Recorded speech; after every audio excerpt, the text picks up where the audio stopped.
जे 19 तारिखनि घटनायाव जाय जड़ित दङ बेखौ एरेस्ट खालामनांगौ, फासिनि साजा स्ट्रिंजेन्ट माने एक्शन लानांगौ।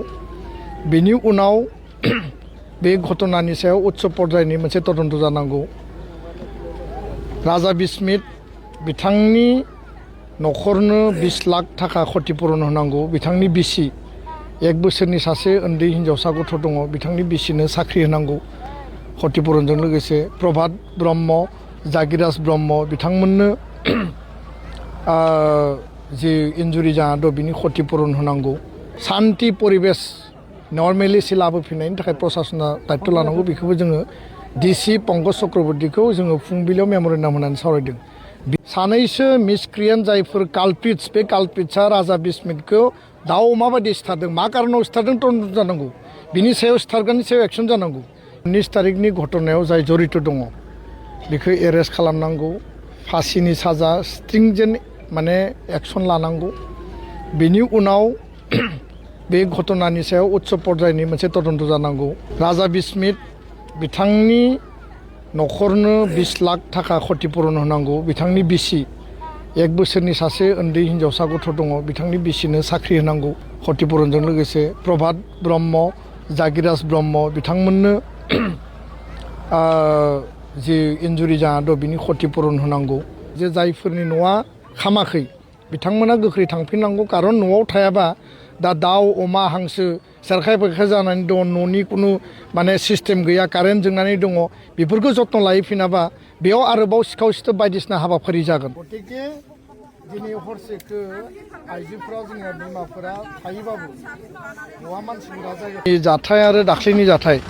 दाख्लैयो 19 तारिखआव मालसिं र'डआव राजा बिस्मितखौ जि बुथारनाय अन्याय भाबै इनाय भाबै, आरो बे बुथारनायनि उनाव मैया कारिगावआव राजा लामा जथेनाय प्रटेस्ट डेमनस्ट्रेसन बायदिसिना हाबाफारि जालाङो। पाब्लिक रायजो राजानि मोनसे सेन्टिमेन्ट, आरो बे सेन्टिमेन्टआव मोननैसो भायलेन्स आरो सान्थाल न'खर माने बेयाव माने अर नाङो बा बेखौ सावो। आरो साहाजों बे घटनानि रिएक्सनाव दा आं बेयाव हावरागुरियाव दङ, आरो साहाथाराव बे लुंसुं हाग्रा नांजाबनाय जेराव बर' आरो सावथालनि मोनसे बर्डार एरिया, बे जायगायावबो आंबो थांबाय। बे जायगायाव जोंनि माखासे माइहुन, माखासे न' खामदों, बर' न'खरखौ बेयावबो सावदों सावथाला, आरो हजोंहाय सावथाल न'खरखौ सावनानै गालांदों।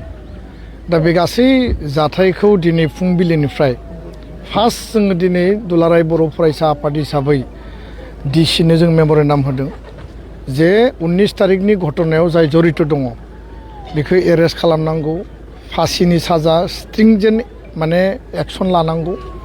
बेनि उनाव बे घटनानि सायाव उच्च पर्यायनि मोनसे तदन्त जानांगौ।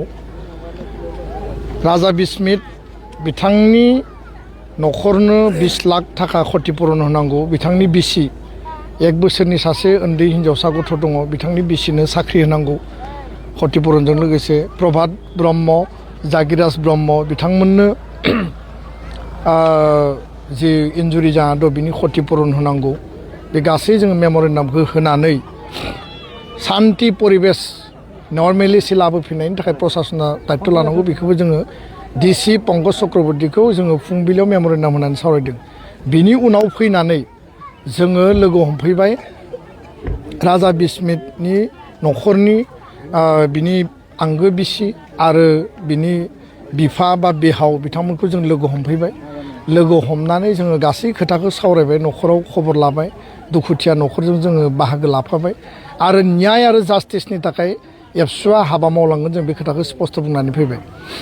बेनि उनाव नेक्स्ट जोङो कारिगावआव फैबाय जे सान्थाल माहारिनि बेयाव बर' सान्थाल मिक्स, आरो बे कारिगाव हाइ स्कुलाव सान्थाल गोबां परियाला बे रिलिफ केम्पआव दङ। सान्थाल बुद्धिजिबि आरो सान्थाल स्टुडेन्ट इउनियनजों जों रायज्लायबाय, जिहेथु बे दाङाबाजिया सान्थाल बर' हारियारि दाङाबाजि नङा, सान्थाल बर' कनफ्लिक्ट नङा।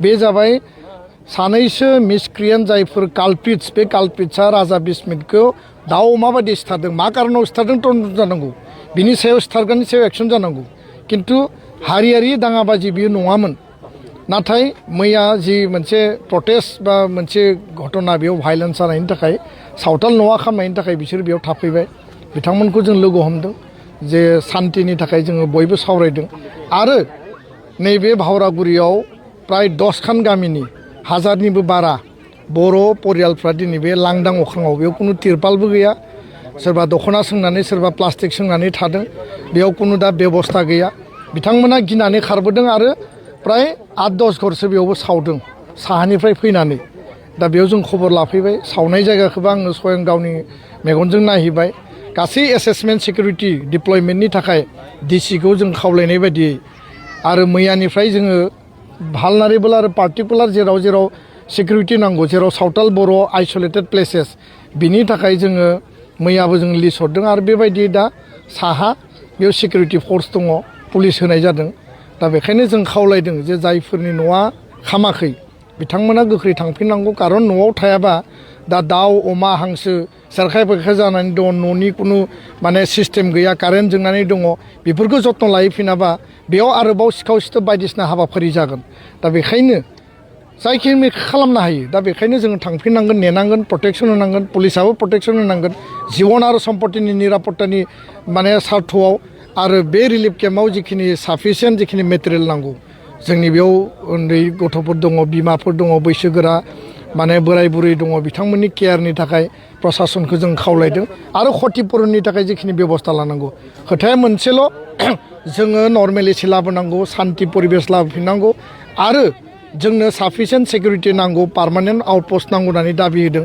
बिनि थाखाय गिबि मन्थ्रिजों जों सावरायगोन दसे उनाव आसामनि मन्थ्रि आरो आसाम सरकारनि माखासे बेयाव हाइ लेभेल अफिसियेल्स बिथांमोना जोंखौ मिटिङाव लिंदों जों बाहागो लानानै गासै खोथाखौ जोङो स्पस्तयै बुंगोन सान्ति परिबेस घुरायफिननांगौनि थाखाय जों खामानि मावदों आरो रिलिफ केम्पआव साफिसियेन्ट बेबस्था खालामनांगौ आरो रिलिफआव थानाय सुबुंफोरा जिखिनि हायो जोङो जायफोरनि न'आ खामाखै थांफिननायनि थाखाय जों बयबो साहस खालामनानै थाहैफिननांगोन गावबा गावनि न' आरो गामिखौ बेंनांगोन